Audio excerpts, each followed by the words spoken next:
Hello everyone, আসসালামু আলাইকুম। আমি ব্লগস উইথ শিমু থেকে শিমু বলছি। আপনারা যেখান থেকে আমার এই ভিডিওটি দেখছেন, আশা করি সবাই অনেক বেশি ভালো আছেন। আলহামদুলিল্লাহ, আমিও ভালো আছি।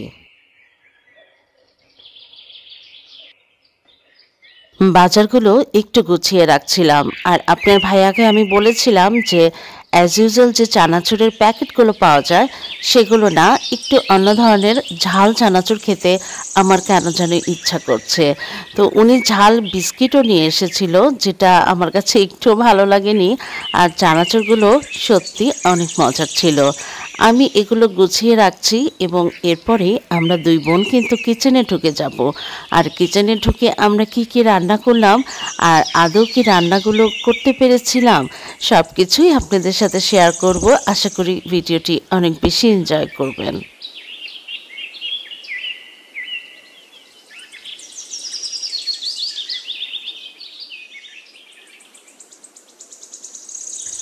অরেঞ্জটা আমরা সবসময় অনেক বেশি পছন্দ করি, এজন্য সবার পছন্দ যেহেতু এক, এজন্য অরেঞ্জটা সবসময় একটু বেশি আনা হয়ে থাকে। আর আমি কিন্তু এর আগের ব্লগে বলেছি আমাদের বাসাতে 4 জন সদস্য, কিন্তু 4 জনের পছন্দ কিন্তু 4 রকম। এজন্য সব ফ্রুটসই অল্প অল্প করেই আনা হয় এবং আমরা এভাবেই অল্প অল্প এনেই খেয়ে থাকি। কিন্তু অরেঞ্জটা সবসময় একটু বেশি আনা হয়। স্ট্রবেরিটা আমার খুব বেশি পছন্দ না এবং এটা আমার হাজব্যান্ডেরও খুব বেশি পছন্দ না। এটা বাচ্চাদের জন্যই আনা হয়, আর ওরা এটা দুধ দিয়ে মিল্কশেক করে খায়, আর এটা ওদের অনেক পছন্দ। আর ওরা নিজেরাই তৈরি করে এটা খেয়ে ফেলে। ফ্রুটসগুলো গোছানোর পরে আমি এবং আমার কাজিন আমরা কিন্তু কিচেনে ঢুকে গিয়েছিলাম। আর আমার কাজিন বলছিল যে ভাইয়া কালকে যে দেশি ট্যাংরা মাছগুলো নিয়ে এসেছিল সেই মাছগুলো দিয়ে তোমাদের একটা চচ্চড়ি খাওয়াবো। তো আমি বললাম যে ঠিক আছে।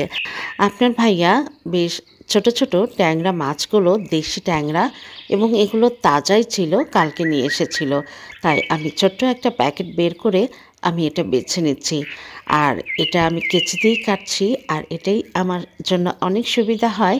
আমি কেচি দিয়ে কাটার পরে এটা কিন্তু আমার হেল্পিং হ্যান্ড যে, ও সেটার ভেতরের ময়লাটা ফেলে খুব সুন্দর করে লবণ দিয়ে ওয়াশ করে দেবে। আমি ওর কাজটা একটু ইজিয়ার করে দেওয়ার জন্যই আমি কেচি দিয়ে মাথা আর পাখনাগুলো কেটে দিচ্ছিলাম।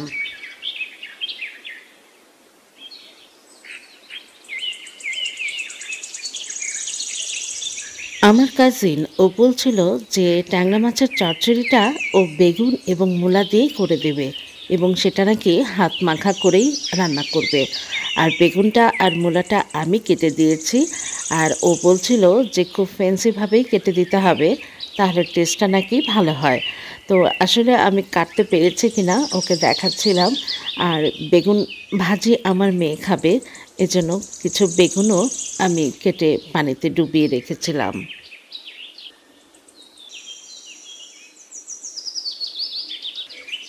সবজিগুলো কাটার পরে ধোয়াও কিন্তু কমপ্লিট।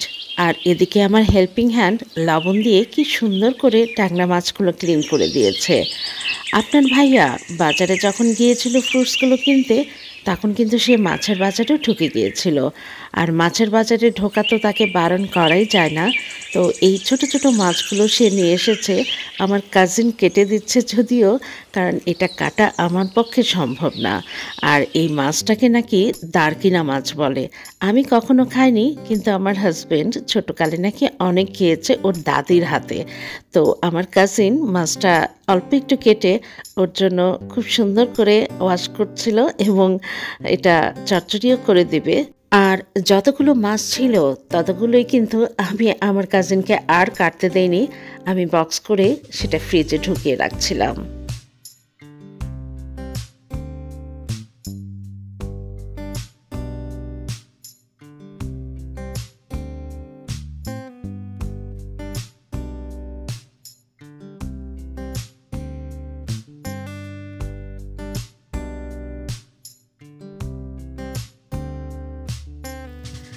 দারকিনা মাছটা দেখতে কিন্তু ট্যাংরা মাছের মতোই, তাই না?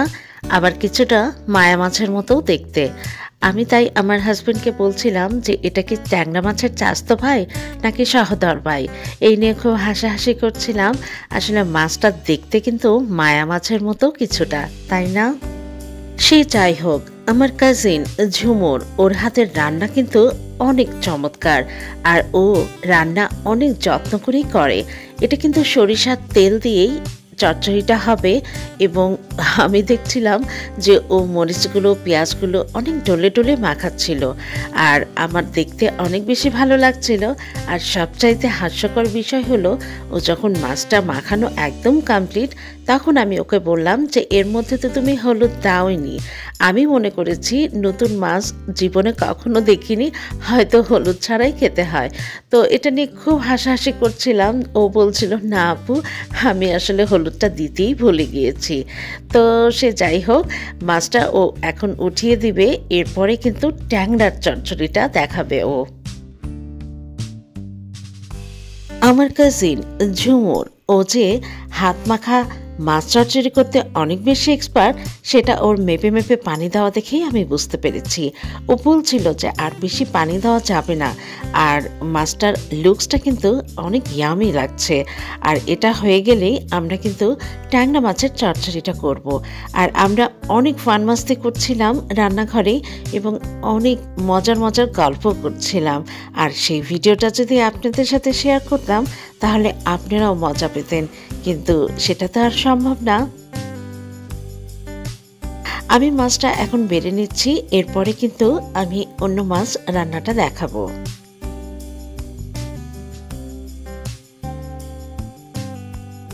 বেগুন এবং মূলা দিয়ে ট্যাংরা মাছের চচ্চড়ি আমার কিন্তু কখনোই খাওয়া হয়নি, কিন্তু আমার কাজিন বলছিল এই চচ্চড়িটা খেয়ে দেখো, অনেক মজা লাগবে। ও বেশ খানিকটা পেঁয়াজ এবং বেশ খানিকটা কিন্তু মরিচও দিয়ে দিয়েছে, এবং সেটা হলুদ লবণ দিয়ে অনেক সুন্দর করে ডলে ডলে সে মাখাচ্ছিল। এবং সে বলছিল যে এটা সরিষার তেল দিয়েই করতে হবে, এবং এটা ডলাতেই মজা। আর ডলাতে কেমন মজা, সেটা ওর ডলা দেখেই আপনারা বুঝতে পারবেন।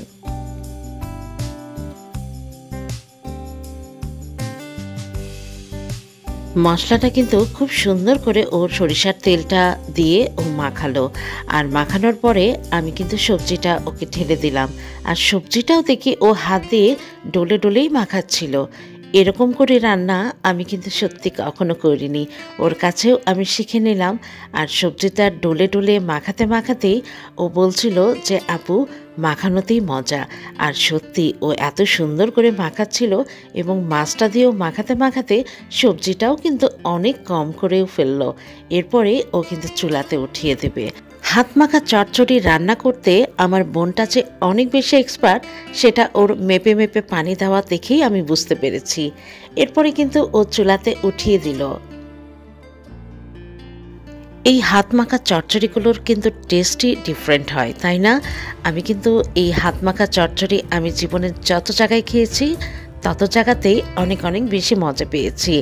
আর এই হাত মাখা চচ্চড়িটা আমি ওর কাছে শিখে নিলাম, এজন্য আমি ওকে গুরু মানলাম। সত্যি আমার বোনটা কিন্তু রান্নাতে অনেক বেশি এক্সপার্ট। আমার বাসায় যে কয়দিন থেকেছে, সে কয়দিনই কিন্তু আমাকে অনেক বেশি মজার মজার খাবার রান্না করে ও খাইয়ে গিয়েছে। আর ও এদিকে মুরগির মাংস এবং মাছের মাথা দিয়ে পালং শাকটাও কিন্তু রান্না করে ফেলেছে। আমার বাসায় যে হেল্পিং হ্যান্ডটা থাকে, ও কিন্তু সব ধরনের কাজ করতে পারে না। আর ও কিছুটা প্রতিবন্ধী টাইপের। ও আমার বাসাতে প্রায় 12 বছর হলো আছে। তো ওকে দিয়ে মাঝে মাঝে এটা সেটা মাখিয়ে নিই। আর মাখামাখির কাজটা আমার কেন যেন খুব বেশি পছন্দ না। এজন্য মাছ মাখানো বা বেগুন ভাজি মাখানো, এগুলো কিন্তু ওকে দিয়েই আমি করে নিই।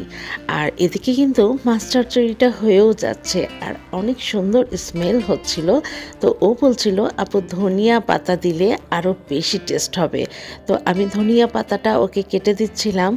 আর বেগুন ভাজিটা আমাদের বাসায় সবাই অনেক বেশি আমরা পছন্দ করি। তো বেগুন ভাজিটা আমাদের বাসায় প্রায়শই করা হয়। আর আমার মেয়ে বেগুন ভাজি হলে তো আর অন্য কিছু দিয়েই ও খাবে না, ওর এতটাই পছন্দ।